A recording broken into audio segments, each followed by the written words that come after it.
It's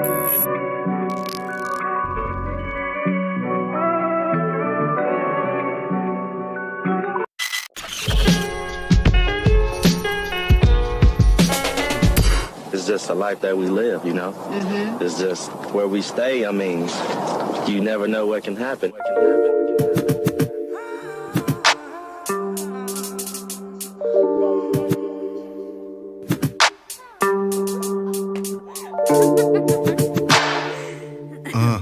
I'm coming smoother than operators. They probably think us bringing back hip-hop in its truest nature. Determination, come around to break the fucking pavement. Stay in y'all lane, we came to rearrange it. Yeah, I'm nasty, baby. Bitch, I'm on some gross shit. You spit fire, my flow is just more corrosive. See the aftermath from all the explosives. Yeah, that West Coast shit, your drive is fucking coasting. My drive leave your bitch ass in the dust. Smoking on that loud armpit musk. You thinking you hot, son, I'm kettle pot steaming. Bars like crack the way y'all stay fiending. Trying to fuck R&B chicks, I'm dreaming. How y'all motherfuckers really doing this evening? My methods leave you red, man, you serial killer.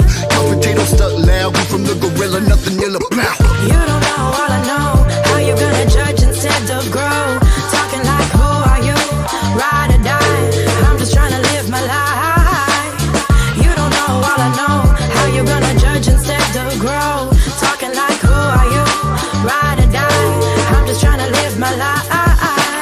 I feel like limits don't apply. I'm limitless, yeah, way past the sky. Asking, do you motherfuckers even try? Say you have money, but can you even buy time? Happiness, fine. That's just when I like killing shit on accident. Basking in the ambiance, leave y'all in the trance. Bobbing y'all head, don't need to really dance. I seek the truth, kill the beat till it's on even news. See what you seeking was hot and new and I'm not amused. The last survivalist, you can't divide the risk. Rolling up the vibrant splits, my crew too light for this. But I ain't looking for no hoochie mama. Lose the drama, no need for no scrutinizing. My ability is more appealing. See verses looking more like poetic soliloquies. But I'm so killing fiends all over the track. Murder at its finest, yeah, no need to react. In fact, these verses coming like a full-fledged attack. Rappers shaking, barely staying intact. Better get your facts straight. Actually, rhymes come together so casually. Rhymes come together so masterfully. So you better ask about me, Jay and Cassidy. You don't know all I know. How you gonna judge instead of grow? Talking like who are you? Ride or die. I'm just trying to live my life. You don't know all I know. How you gonna judge instead of grow? Talking like who are you? Ride or die. I'm just trying to live my life. I'm just trying to live my life. I'm just trying to live my life.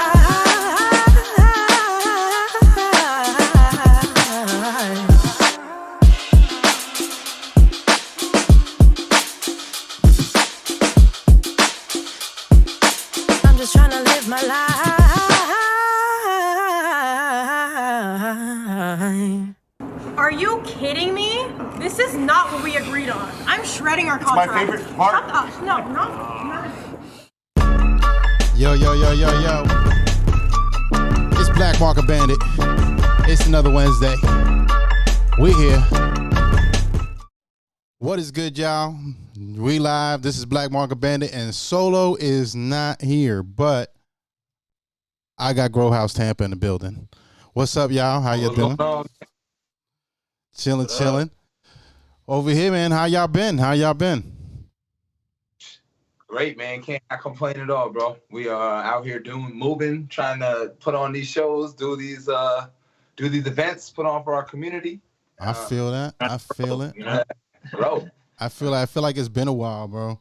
I started doing this podcast probably like about a year ago. You guys are episode 61, by the way. I have 100 episodes to fuck it up. So, you know what I'm saying? I'm still in the I can fuck it up phase right now, but I think we're doing all right for being episode 61. So, man, that's amazing. I applaud that. Appreciate it. Keep that going. Oh, we got it. But, there you go. Yeah. So, I'm glad to have y'all on here. You guys were actually part of my initial list when I started this of people that I wanted to have on here. So I'm really glad that I got to get you on here, especially during the time when we back outside doing stuff. So, and we'll kind of get into what you guys got going on. But before I get there, I just want to shout out the ugly people because that's what we do on the show. We shout out the ugly people because the pretty people always get shouted out. So much props to them because Solo's not here with us today. He's over there learning some stuff. And just a quick run through for anybody that watches us on a regular basis. We may be changing the weekly interrupts from Wednesdays. We're going to announce it this week on what days they're going to be moving forward. We also have July 29th at Crowbar. We'll be streaming live at Haifa's event over there. And Loud on 7th, we will be streaming at multiple events out there, including the battle, which I'm particularly excited about because I've been wanting to live cast the battle and do a commentary. So that's one of my wants on my list. But I feel like it's been since I know Curtis. I think the last time I told you before we got on here, I think the last time we saw each other was at the Immortal Tech show, wasn't it? Yeah, I'm pretty sure. And that was a minute ago. That was a minute. That was like pre-COVID, if I'm not mistaken, wasn't it? Yeah, I'm pretty sure. It was right before. Right? What's pre-COVID? I don't even know what that is. You're like, universe began at 2020, and now we're here. That's what. Apparently. Did you like that show that day? Oh yeah, it was legendary for me. I mean, I was actually there with my pops, and that's something that we enjoyed doing a lot together. Is going out to shows, and those moments are something I really cherish with them. So being able to see Immortal Technique with him live, it was super dope, and just to see a legend like that in the flesh was cool. Yeah, it was a packed room too. They had Immortal Technique, Poison Pen, and Chino XL. I think was a lineup. Yeah, that's a good one. I was the only opener from the local area. I was the only opener. The pressure was on. Yeah, you represented, bro. Sure. Well, I appreciate that. Look at my daughter trying to call me. Stop it. They know I'm on the cast. Stop it. Tiana, if you're watching, stop it. But we have her on the cast sometimes on here too. But yeah, I think your pops did enjoy himself that day at the show. I think you had told me when we were over there. So yeah, my son was nervous. How much he enjoyed you as well. Yeah, that's dope. I appreciate him. My son was there too. My son was they had no DJ for me that day, and they so I had my son on a pad hitting play. Hey, there you go. Yo, he was so nervous. He was so nervous, and I got him in there. He was only 17, so he was even more nervous. But other than this, man, I just want to get the audience to get to know you guys and who you are. Growhouse Tampa. I know I've seen you guys do spoken word events. You guys have I've seen you post up competitions of stuff. I've seen community things. So tell me a little bit about Growhouse Tampa first before we get into like the events and things you do. Just tell us about how you guys started, met, all that stuff. Word. So well, first me and Dennis met just through poetry, being in the poetry community together here. Going to poetry slams and things like that, eventually being on teams together and going to compete ourselves. So we kind of became brothers through that. And I started Growhouse originally on my own back in 2017. I had done an open mic show previous to that called The Gallery at Sacred Grounds Coffee House. But when I started Growhouse, I wanted to try to do something different. And the goal was to try to bring different communities, different art sectors of Tampa together that wouldn't normally like be under one roof. And the whole idea behind Growhouse is like to help artists grow. It's supposed to be obviously, a play on what an actual Growhouse is. Right, right. Obviously. Yeah. Thinking back though, it's kind of funny branding because a lot of people automatically assume, that's what we do. And so we constantly have to be like, nah, we do art stuff. You got weed, man? We go creative. So. But I started Growhouse. What it was originally was every month I had a different like competition catered to a different art form. And so that was kind of my way of trying to get those different art communities in one place by having these different competitions centered around different forms of art. So I did that 2017 on my own. Giddy was the host for me, and she did her thing. And then 2018 kind of took a break from it because it was a lot. I was still really young at the time too, still figuring out just regular life things and shit like that. Yeah. So kind of took a break from it in 2018, and then 2019, I 2019, I reached out to Dennis and asked him to come on with me and kind of, forge our own path in this, and then build something together. Because we're just really good friends. Like I said, we're brothers. He had already had his business called Ask Me to Do a Poem, where he was selling T-shirts, and the T-shirts became really big in the poetry community. People have them like literally all around the world. And so I thought it'd be a cool idea to kind of mesh our businesses together. And so I started helping him with Ask Me to Do a Poem stuff. He helped me with Growhouse stuff. And from there, we kind of made it into something greater than what I originally, started it off as on my own. We did a whole rebranding together. We designed the logo together. And we formed an LLC with it, and tried to really take it seriously. We've been doing, business taxes and all that nice. Good stuff. Yeah. And then just pushing through, man. It's the journey. Just hearing you like lay it out like that, it's wild, man. Because when we started in 2019, we were like, we hit the ground running. You know what I mean? We went hard. We went poetry slams. We want to do a rap slam. We came out the gate with a talent show, called the Tampa Bay Talent Show. Our first event. We were like, yo, let's just see what we can build. And so our first event was like one of our biggest events to this day that we ever threw. And we managed to fill the room. We managed to bridge so many different arts communities together. And so from that point on, we just took that momentum and we just kept moving forward with it. And we always want to honor the community, and we want to honor the craft, right? We want to honor the art. And that's kind of what Growhouse is about. It's like we want to create a place where people can grow as artists, where they can push themselves, where they can go outside of their own box, help them find their own unique voice, stepping out of trends. Who are you as an individual? You know what I mean? And I think competition, we both come from poetry slam world. The poetry slam is competitive poetry. I think that competitive aspect of it, we really honed and sharpened our skills, and we saw how much it could help somebody grow in their crafts. Especially when it comes to writing and delivery and things of that nature. So we just wanted to bring, but behind that is also, it's like a spirit of cohesiveness. You know what I mean? It's not as much as a high stakes competition behind the scenes because of the content of what poetry represents, because of the stories people are telling. Behind the scenes, there's also demand of working with the community, of building bridges, using our gifts and talents to help highlight marginalized communities and issues of that nature. So I mean, there's so many things that we're touching and we're a part of, and this is our way to bring it all together and put it under house. So it's Growhouse. We grow creatives, we grow community, and we grow culture. Right, that's dope. And I did see, I think it was Curtis that put it up. You put a side by side of the two flyers from Growhouse and then from the gallery one. Yeah, right? Yeah. So the progression, you've seen the progression, just even as an artist, like making flyers and stuff. You've seen the progression from then to now.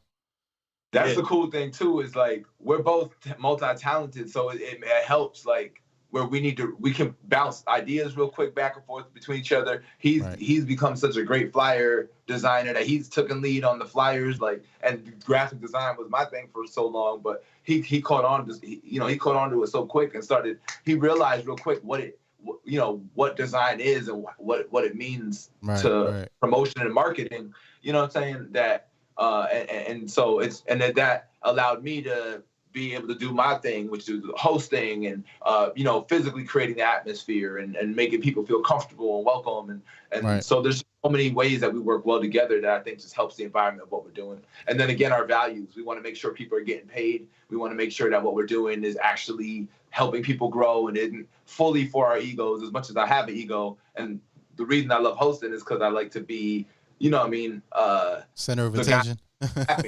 so to speak. You know what I'm saying? Yeah. I feel you. But That's why we artists. our why and our heart is in the right place. You know what I'm saying? Right. So do you feel like at the events, like you guys kind of do you both do different tasks when it comes to an event? Like does one event manage and then the other one is like more back end, or like do you guys like switch it up here and there? Yeah, exactly. So Dennis is like more front end and I'm like back end. So I kind of Dennis pretty much is our mainstay host.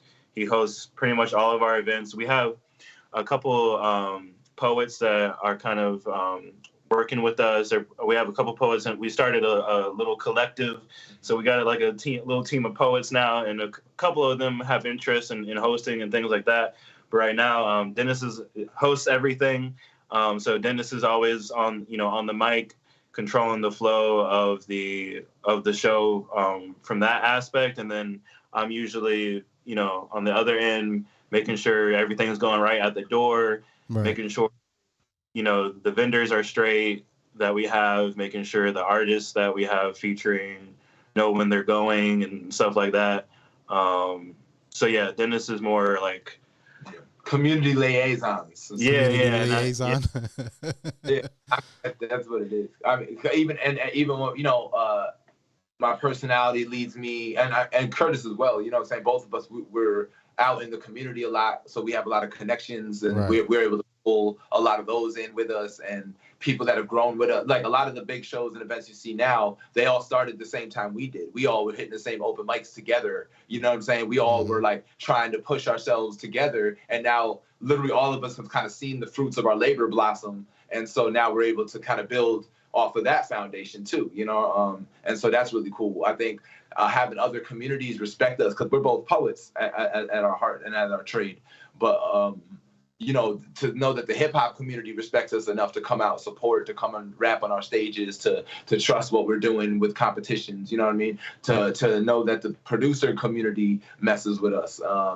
Painters, artists, visual artists of all sorts, they all rock with us. And so it feels really good to have that trust from the community from so many different art forms as well, you know what I'm saying? And trying to make sure. And I think that comes from us both being out there, you know what I mean? So that goes with the totality of all the work that comes with everything, It sounds like it goes in line with the vision that you have for Growhouse, to have multiple, disciplines of art all in cohesive together, working together, and kind of crossing over. I know sometimes like the rap community is not the same as the spoken word community or the poetry community, but even in rap, like there's different segments. It's like battle rap, and then there's the performers, and it's like almost like everybody's in their own segments, and it's not often that they always come together, into one thing, and so that's pretty dope.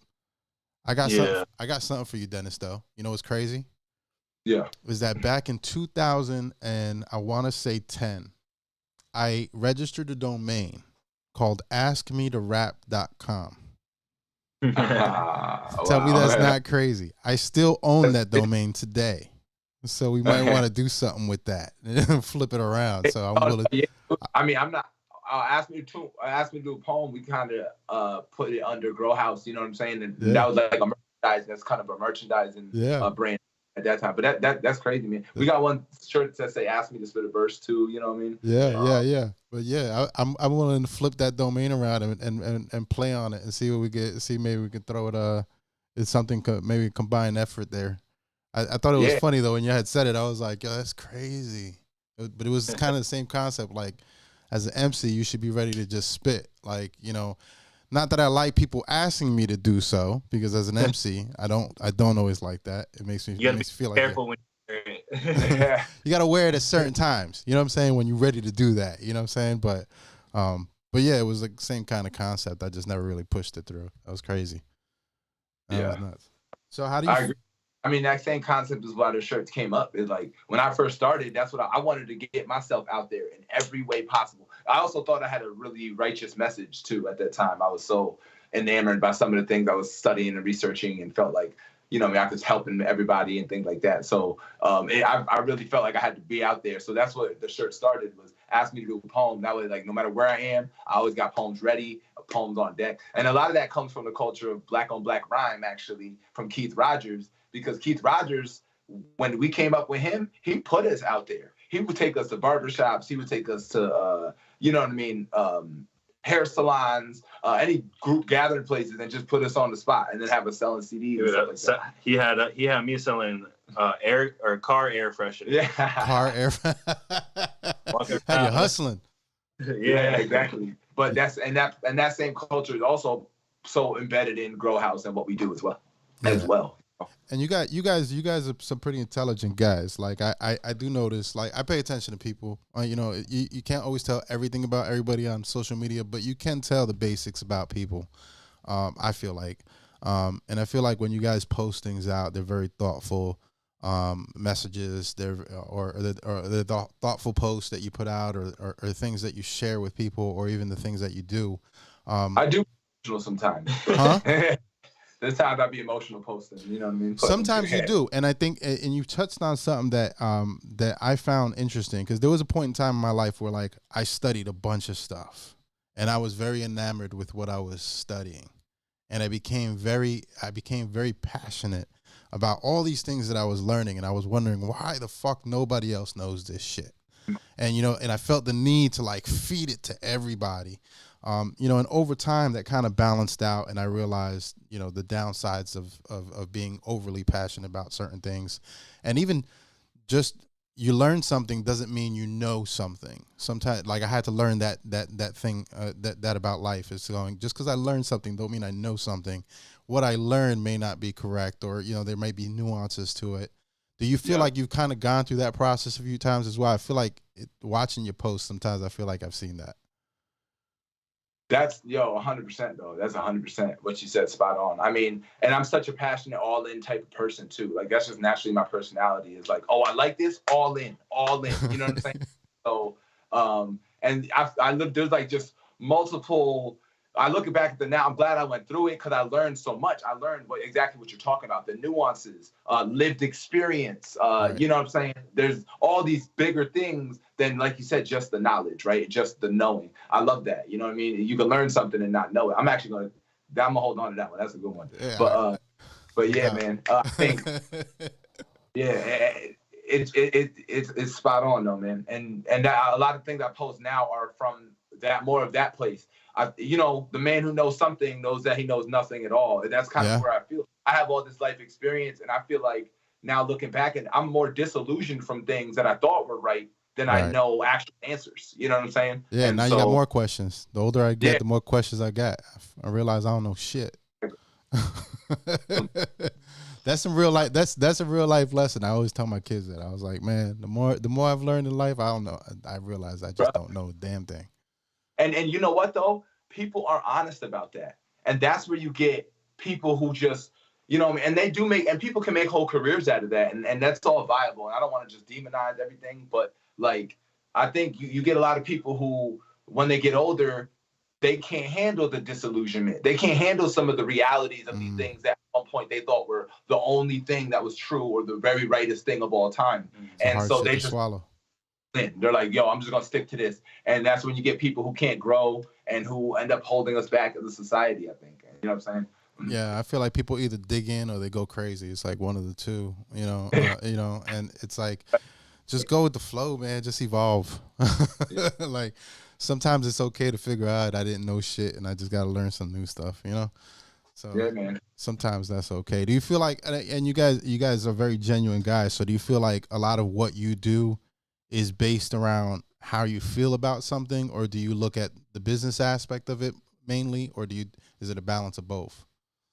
It's definitely a balance of both, and we're slowly learning to get better at the business side of things, because, you know, we're artists at heart, trying to become like businessmen basically, and it's hard. It's definitely hard finding that balance, because as artists we want to cater to the artists that we have on our shows as much as possible and make sure we're doing them right. and we always want to do good business with anybody that we're working with, like venues, other, vendors and things like that, because we've been on the other side of that so many times. Right.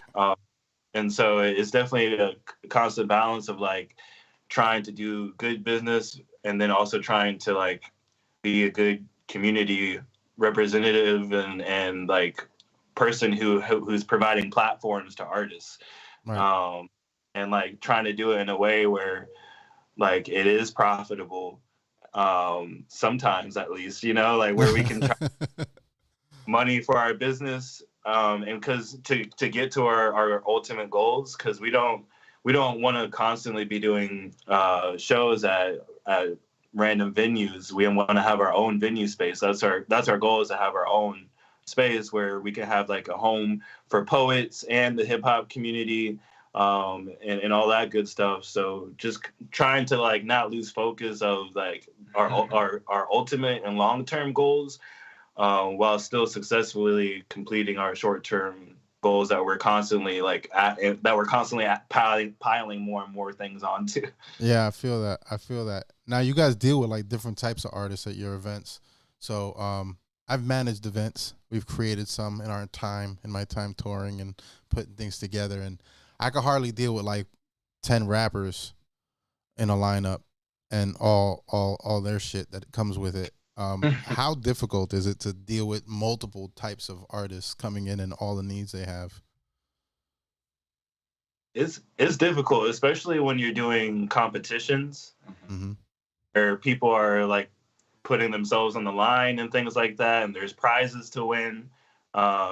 Trying to having all those checks and balances, and really honestly, it's just being transparent, like in those moments, and just letting the artist know, like, look, like something might go down, or look, this happened. We're letting you know right now. This is how we've decided to handle it. How do you feel about it? Like getting the artist's opinion on it, not just like making, not all the time can you keep everybody's opinions in mind, but like trying to have like that open mind and keep everybody involved on decisions that are made and things like that. Right. And also, I think, we, for a lot of our bigger events, we curate our list, you know what I mean? And I think curating that list is important too. You want to work with people who, are going to work with you, who understand your goals, who have common, interest for entertaining your audience, people who, and so there's a balance in that too. I think there's a lot of, you have to deal with giving people respect where it's due. I think that's an important thing. A lot of people have put in a lot of work, and even if I haven't seen that work myself, there has to be some kind of level of respect. So putting certain people in certain positions at events, and then putting people who are hungry and who want to come up and want to make a name for themselves in other positions. You know what I mean? I think just being intentional about curating our artists is good. And that we don't do that all the time, right? We're also open with, like, we have slams where anybody can come slam. You know what I mean? We have our rap slams are typically open, first come, first serve. You know what I mean? With the exception of like, well, we want to make sure we have a fair share of like women and men rappers and things like that, right? So we'll put kind of limits like that. But yeah, I think, and again, ultimately just making it so that even if somebody loses in the first round, or maybe something happens, they still feel like they had a good time at the show. It's not all terrible. But like Curtis said, there's sometimes you're going to deal with people who got their own agendas, who got their own ideas, and that's where I struggle with, and that's where he's really good at sometimes, is drawing that line and being like, look, man, this is where we're at. We're not moving no more. You know what I'm saying? Either we could part ways, or this is what it is. You know what I'm saying? No, you cannot go on a stage with 20 people. I still struggle with people pleasing and stuff, Yeah, yeah. And I want everybody to love our show and leave like, that was the greatest show ever, I feel like when we used to do events, especially when I used to do them out like in St. Pete with Infinite, like I used to love the curated shows that we did, because we literally only took like 4 or 5 people and we specifically chose them for that show. We had like a specific feel for the show, and those always went better than the ones where we had more open. But I mean, there's a value to the open mics, because you discover talent that you didn't know existed, that otherwise wouldn't have come out. So I feel like the open mics kind of feed the curated ones, the shows later on, in a way. You guys got a lot of pay for play in poetry in the poetry world. Say it one more time. Sorry. You guys got a lot of pay to play in poetry world, like the rappers do. No, Nah, I wouldn't say so. Other than like for basically, like for example, like if you're signing up for like the poetry slam, it costs like money to enter, but that all goes towards the prize pot, and the winner like takes that. So. Yeah, I will say that's one thing culturally I think people didn't accept real early. You know what I mean? And people who tried to make poets pay to play were kind of weeded out real early. And so I think that culture, as far as poetry and spoken word, on a grander level, you know what I mean? Obviously, there's going to be exceptions and pockets. And right. But for the most part, I've never experienced a pay to play. You know what I mean? And I don't think I would ever pay to play. I was just curious. Yeah. I feel you. And I'm like, you know what I'm saying? Actually get more bookings off of it. But yeah, even that concept alone, when I hear other people deal with it, I'm always kind of like, I don't want to ever knock nobody's path, but I'm like, ooh, I wouldn't, not me. Better be worth it. Whatever you paid. Better be worth whatever they paid. That's all I talk about. For sure. Now, yeah. I've done tickets. Like, I've done that. That's true, too. But, yeah, I feel like tickets are different, though. If you sell tickets, well, it depends. Because there's selling tickets and then all the money's going to the promoter, or selling tickets where you get a cut from the tickets. Right. I feel like those mean the Immortal Tech show was that. I had to sell a certain amount of tickets, but I got paid. Like, yeah, I remember that. And you were hustling those tickets too, bro. Oh man, I was hustling the hell out of those. They asked me, like, that show they put up there, they were like, that's what it was. They asked who should open, and a bunch of people tagged me on it. So then they hit me up and they were like, "Oh, do you think you can move this many tickets?" I was like, "Well, I'm just gonna ask the people that tagged me on the freaking page." I mean, obviously, look. That's what I'm gonna do. So, but yeah, I was hustling. Yeah, I don't. Rappers got to deal with the pay to play shit all the time. Unless you start getting a certain to a certain point, or you start doing your own stuff. That's why we were doing stuff on our own to kind of get away from the pay to play. Number one, and number two was to actually make money, off the shows we did. And it worked out better. Definitely worked out for our pockets better, but it also worked out for the shows and the fans better too. So at least you guys have preserved that. Yeah. No, bravo. Man, for sure. So should be, or again, we always kind of operate from a place of we're a service, and we don't want to act too entitled. We're on the opposite, and we're constantly stressing about being able to make sure we can pay the artists to play. Like, do you feel like that hurts the business, or do you feel like it helps the business in the long run? We're hoping it helps us in the long run. It's a mixed bag. It's a mixed bag. It really is, because that line is really, I think it's really individual to your community and to your culture and to the people that, or your stakeholders or whoever's investing into what you're doing.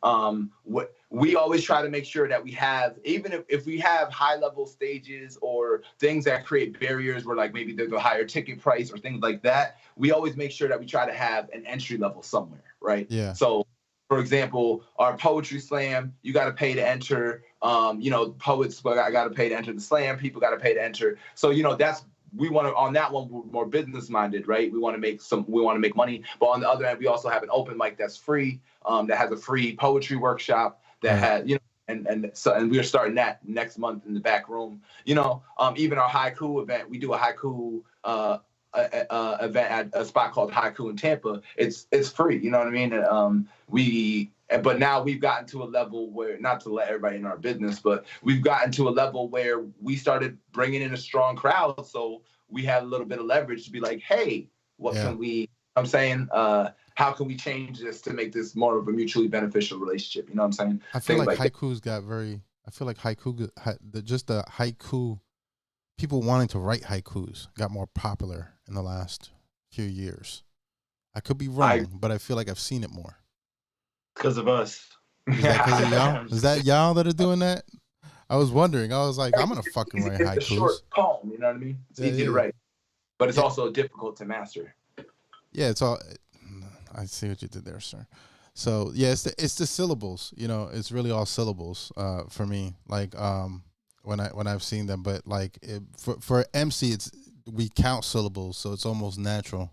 You know what I'm saying, to go through it. But a lot of people don't really think of it in that sense. Like I have people that like certain rap that they'll be off beat all the time, and I'm like, yeah, they didn't write it out right. You know, you gotta write in syllables. The syllables got to hit certain beats, and that's how we write. That's how we hit a pocket. And sometimes people don't get it. But I believe the haikus have gotten a lot more popular, probably because of you guys. I've seen it. So you guys got a good crowd there. Some months it's, you know, it can be hit or miss, especially because it's a Sunday brunch event, and it's out. So yeah, Sunday but yeah, brunch, that's a different feel. Where is that at? it's at Haiku in downtown Tampa. It's the restaurant is called Haiku. It's like a sushi spot. It's a sushi spot. They serve food while you guys are doing haiku. yeah. Yeah. We even have we teach people how to write haikus. We pass out slips of paper. We've had a lot of people like write their first poem at that event, get on the mic for the first time, and stuff like that. This feels kind of fancy, guys. I might have to go. I feel like I gotta go in the grandpa hat. You know, it's bottomless mimosas. Bottomless mimosas. Oh snap! Look at that. Oh man. Well, might have to pull some people out there.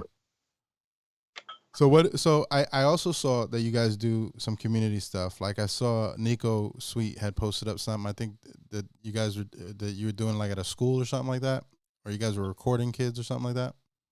Yeah, so outside, it's kind of outside of Growhouse, but both me and Curtis individually work with youth. Again, I think it's just something that's both in both of our values. You know what I mean? Right. I community that had a strong support environment, and you know what I mean, and going through poetry world and having that kind of thing. I think it's something that we both believe in strongly, especially in the world nowadays. It just seems like from our experience, my experience, I'm sure you can test to it, like our young people are getting more and more ignored or silenced, or, you know what I'm saying? Not silenced because they have a lot of platforms and outlets, but at least ignored and just not really thought about with any kind of priority level. And especially artistically. Artistically, yeah, especially artistically.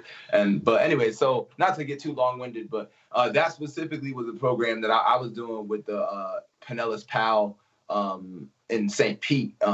They had me come in and do a hip hop program. They have I think of middle school age. They had middle school age kids there, and so we did a 5-week hip hop program. And what we did was, you know, I started light. It was just like learning how to learning different beats and what different beat styles are and stuff like that. And then it was, you know, learning to rap with their name first, you know what I'm saying? And then and then the next class was a little bit deeper. All right, now how can you rap about things in your life, things that you've gone through, experience? That's where like the expression and emotional outlet part comes in.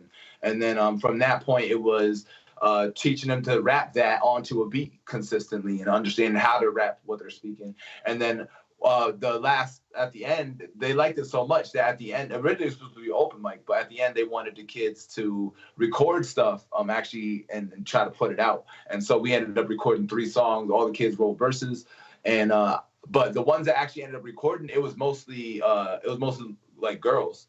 And so I wanted to bring in a Black female rapper who or Black woman identified rapper who, you know, identifies with them, you know what I mean? And it was genius, because not genius, but it was a great idea because immediately as soon as she walked in there, they gravitated to her and they really responded to everything she was giving them. So it was like all that coaching and training and teaching them that I was doing, she was really able to pull it out of them when it was needed on the mic when we were recording everything that day. Nice. And so it really worked out really well. And it was the first time I ever did a hip hop program. Usually I do all spoken word and poetry workshops and things like that for expression and things like that.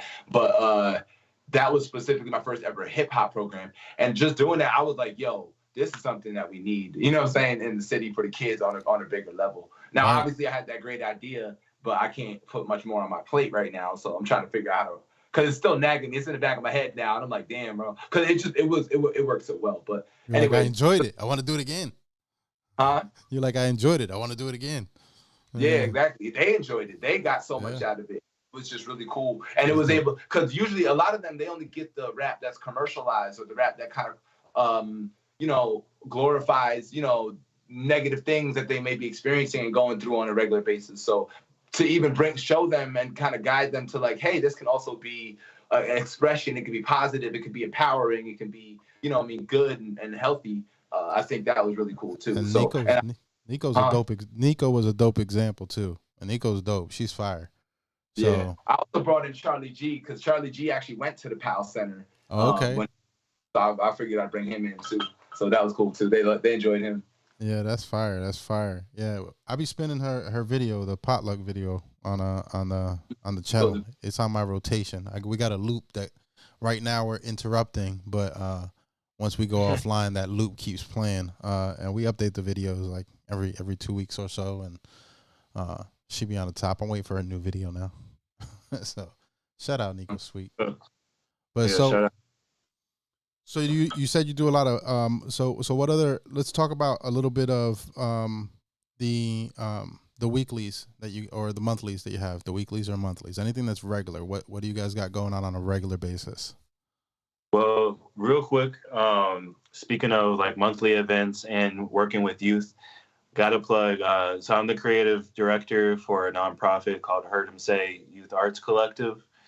And we actually do a youth open mic on the last Friday of every month. It's for ages 19 and under. The organization, I actually started in it as a youth when I was like 16. It means a lot to me, and now it's like full circle coming back. And I just really enjoy working for the program, and we really want to try to get more students out. So let all the kids that like that are into arts, even if they don't want to get on stage, if they just want to come out and like check it out and watch it, it's at a safe place. It's at in a Black Box Theater in University Mall from 9, and if y'all can check it out, heardemsay.org, or sorry, my bad, Heard 'Em Say Youth Arts Collective.org. Heard 'em_say on IG. That's fire. That's fire. So you guys are in the mix, bro. I feel like poetry and community have always gone together. Am I wrong in that? For sure. No, you're definitely correct. We always stay together. Is that what we said? I feel like poetry and community, like it's always tends to go together. Like rap and community doesn't always do that. There's certain other things that don't always connect to community. Rap started that way. Yeah, it did.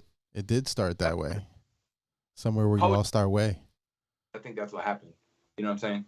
Poetry is in a big giant commercial art form. So we're kind of, community is kind of what we're at. That's what we do. You know what I'm saying? And also I think the nature of, like I said earlier, the nature of what like people talk about, a lot of it is about things that, we're trying to overcome as people, oppression, dealing with racism, sexism, homophobia, transphobia, poverty, police brutality, the struggles of just living in a capitalist society, all kinds of things, And so I think the nature of that creates already a community because people are being vulnerable and expressing themselves through this art form in such an intimate way. You know what I'm saying? So great point, sir. Great point. That is a very great point. On that note, do you guys got any pieces on you that if I put you on a spot here, you could spit? Hey, look at that. You want to kick it off? Or you want me to? You can go first. All right. I got a piece. All right. And homage to our company, Growhouse, and what we're trying to do out here. If home is where the heart is, then success lies in the gardens of our souls. Many savor the flavor, but only a few can make it grow because it's a dirty job in a hot climate unless you're a hungry farmer. Unless the sweat from your brow is what's going to water the seeds of your dreams blossom, even if the dirt is dusty. It'll soon be dust in mouths left agape from watching you eat off the fruits of your labor and not the offerings from their plates. For you, there is no such thing as hate or haters, just disgruntled fans who looked up to see if you would give up, but instead You picked up your baggage. You checked it. Now, get ready to fly. Just remember that even in the air, you still have to grind. Still have to lift each step out of the dirt and crud. That's what we mean when we say get it from the mud. Get it how you live. Get it how it comes. Just never give up. The seed has always been more important than the flower, just never as beautiful. Be you till they're full, then grow. More nutrients for your soul. It's where success lies. Home is where the heart is, and you deserve a home-grown meal. Thank you. Look at that. Look at that, bro. I'm feeling uplifted already. All right, Curtis, your turn. I don't know what to do. Get free, poet. All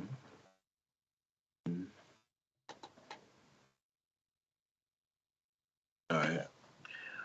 Public service announcement. I used to perform for free, but now I got rates and I'm collecting fees. I used to write for fun, but now I write for funds. Guess you could say I must have lost myself somewhere between finding my voice and wanting to feed myself, had to bleed myself to feel like someone worthy enough to snap for or clap for. I've been adored by strangers that wear the same scars as me, both of us smiling, but still bleeding on the inside. I've turned my insides out far too many times for free. Now, you've got to pay me. I'm talking cash. I don't do mic checks. I'm talking, I've turned too many mics to ash. Phoenixed my pain and eclipsed the sun with my darkness for an audience to see a silver lining in the halo. But now, I'm Master Chief. And this pen be my battle rifle. I'm taking shots in the dark at my destiny. Most times miss, but still give the best of me. I'll spill my guts on these stages till there's nothing left of me, but not for free. See, I'm on my Kendrick steez. Had to cocoon my art because they tried to pimp a butterfly, but fuck performing for exposure. I say let the shutter fly. I'm tired of being the humble guy. Already tried earning my respect. Now I gotta take what's mine. Usually I let other poets get the spotlight, but now I gotta take the shine. And if you think this sounds cocky, maybe a little pretentious, you'd be very correct. This is me, affirming myself after over a decade in the game with nothing to show for it, but more of an understanding of who I am and a damaged ego. This is me, a broke but not broken poet, putting the pieces back together. I am nothing more than a black kintsugi bowl trying to stop from spilling over. This poem is nothing more than my golden cracks glimmering in the stage lights. Oh, and by the way, kintsugi bowls are fucking expensive. Thank you. All right. Thank you, guys. I appreciate that. They're expensive, huh? That's dope, man. That's dope. So let's run through your events now. So what you guys got going on before we get off here? Can we give a rundown? Yeah, go ahead. All right, so boom. Start with our new one. Open mic. Well, this Saturday, actually, we should start with that. Yeah. This Saturday, we got our open our poetry slam, right? Open poetry slam. Anybody that wants to compete, it's only $10 to enter, and then the winner wins $100 plus the $10 of all the people who entered. Could be up to $200 if we get 10 poets. You know what I mean? Could be $230 if there's only 3 poets. We'll see. But open poetry slam for anybody who wants to compete. Anybody who places in this poetry slam, they get a spot at our quarterly slam, which happens in 2 months. And that quarterly slam gives them an opportunity to win a spot at our grand slam at the end of the year, which will be worth a lot of prizes. So we've already done 2 quarterly slams. We have 2 more coming up. The goal, the way we're shaping this up is we really want to find and challenge to see who's the dopest spoken word artist, right, throughout the year, man. And so, you know, to be able to make it to the grand slam at the end of the year, you have to kind of win your way up the poll. And then you know, there's different challenges in the quarterly slam to make people write and really push their craft and push their pen again. So anyway, not to get too much into that, but that's happening on Saturday. So, and we have vendors, they got drinks, you know what I mean, drinks with an A. We got food, New Heights Catering, amazing food. D-Rod the Poet, if y'all may know by that name. Mm-hmm. And yeah, man, and I'm hosting. We don't got our DJ this month, but we're gonna have some groovy tunes by DJ Afro Blanco. And so that's happening this Saturday. You can get tickets are online on growhousetampa.com /gab-jab if you want the direct link. But yeah, they're $10 online, $15 at the door. The price goes up at the door. But yeah, man, super duper dope. You'll see poets at the top of their form. So that's and that happens every 4th Saturday. That's what you're gonna say? Yeah. That happens every 4th Saturday. So every month on the 4th Saturday is when we have our poetry slams. So then after that would be First Mondays, which we just started. It's a First Monday open mic at the back room in Tampa, which is like this really dope graffiti visual artist hub. They do a lot of cool things there already, and they got a super duper dope venue. But it's also going to have a free poetry workshop. It'll start at 7. Poetry workshop will go on for about an hour, and then we'll rock the open mic. We're also going to have some art there brought in by Tyler in Tampa, part of the TT Art Collective. He brings in visual artists from around the city, like really dope. So we're going to have like a gallery of artists while also having a super dope open mic and this poetry workshop, all for free at the back room. And again, that's First Mondays. And you can find that information on our Instagram, Growhouse. What else after that? Oh, and then the haiku event we were talking about, that's every 3rd Sunday for brunch from 12 to 3:30. And now we're doing a haiku slam competition at every single haiku art. We're also going to do the open mic, and we're also going to do the haiku workshop, but we're going to open the competition up to whoever wants to rock every single month at the brunch. So yeah, am I missing anything? That's all of them. Mm-hmm. Then we got the youth open mic on the last Fridays, which is Heard Them Say, which we talked about earlier. So first Mondays, 3rd Sundays, 4th Saturdays, and last Fridays. Yep. For the youth show, yeah. That's the youth one, yeah. Look at that. See, I got it. I was paid attention. I caught them all. What's this video that you guys had, this promo video that you had on your IG? Yeah, so the promo video is from an event that we did with a company called the Florida Dab Bar. It was held at the venue where our First Mondays event is, the back room. So that'll give you guys like an idea of what the venue space kind of looks like. But yeah, that was a market event, a vendor market event that we did with Florida Dab Bar. Let's look at it real quick. I think it was a pretty quick video, right? Yeah, it's like a minute, like a recap.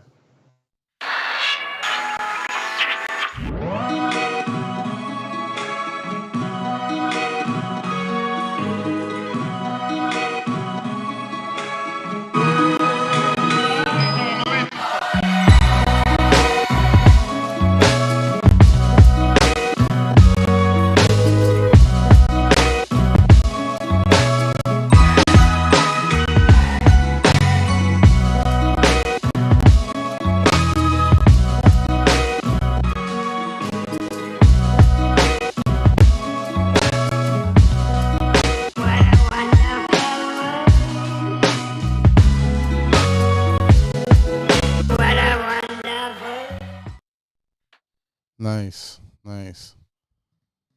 So that's the event that you guys got. Is that a collection of the events, or is that one of the events? That was just one of them. That Yeah. was just one of them. Okay, cool. Well, I'm looking forward to seeing more stuff from you guys. Yeah, man. Nah, man. We're looking forward to putting on more stuff. Well, You can see our events. We do recaps of all our events, and we have a little, the reels. If you want to see each one and what each one is about and how it's set up and laid out, you can check it out on our reels or on our story. What do you call it? Highlights. Story highlights. Yeah. and for y'all that haven't figured out by now, the episode 61, they're at Growhouse Tampa is right there on the bottom right of their screen.